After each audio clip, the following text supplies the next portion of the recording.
Alright, so I'm going to be doing another quick G3 tutorial here. This time it's going to be on adjusting the trigger. I don't really think that's in the manual, but I'll go over that.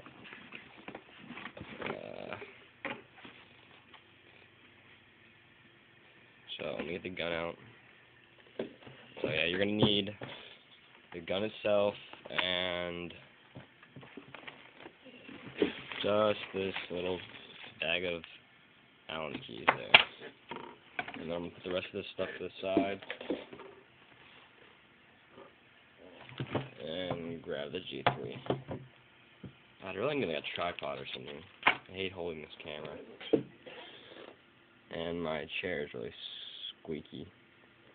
But yeah, so of your Allen keys, you're going to need just the smallest key in the bag. That's all you're going to need. Just this one here. I don't know the size of it, but you know, it's the smallest one, you can tell. Actually, for tutorial purposes, I'm going to use the second to smallest also to remove the grips, but you won't need to do that. All you have to do is use that little one, the smallest.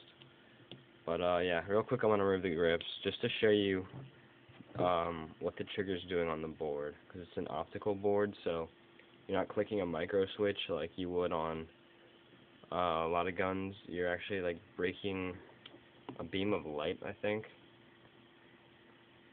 So yeah, just remove the grips real quick. Pop them open, and okay, let me see if I can get a good view of this.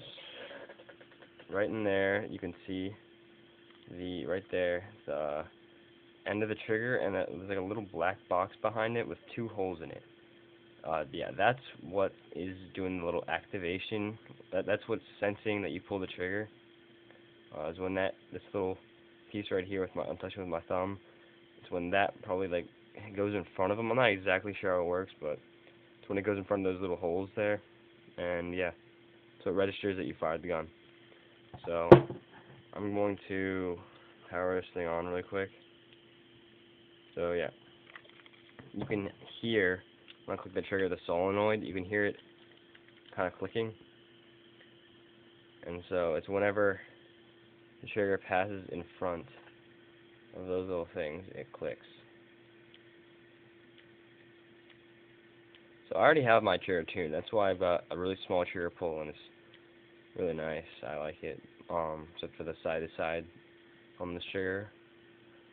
Like the stock trigger isn't the best, but it makes do once you adjust it. So for you guys out there with the smallest Allen wrench, to adjust it, you just need to use you put the smallest Allen wrench in this hole right here, and you turn the gun's upside down. You turn, shoot, I think it's toward yourself. If you were to take the Allen key, it's hard to get an angle on this. How am I gonna do this? Okay, so if the gun's like this, and you put the Allen key in there, you turn it like that to decrease the distance from the trigger to the back of the trigger frame. However, you don't want to do it too much, because the problem you'll encounter is that the trigger, eventually, if you wind it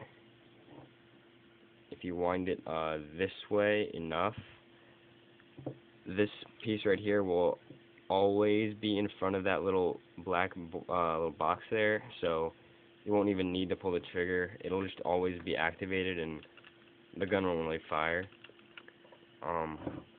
So basically, yeah, you want to find a balance between those two, and once you've got it where you want it, you can take the same little Allen key, and in the little hole in the trigger right there, give you a better view of it, the hole right there, you stick that same Allen key in, and you turn it clockwise until the screw coming out of the back of the trigger will hit the trigger frame when you're pulling it. So that way it pretty much stops your pull early, so you don't have to it's not like you're over pulling. You're not like pulling and then you're still pulling even though you've already activated it. It's like you can stop there because you've already activated it, and you can just start your next trigger pull.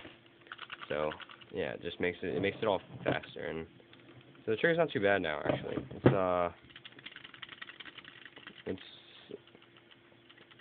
I don't know, it's alright. But yeah.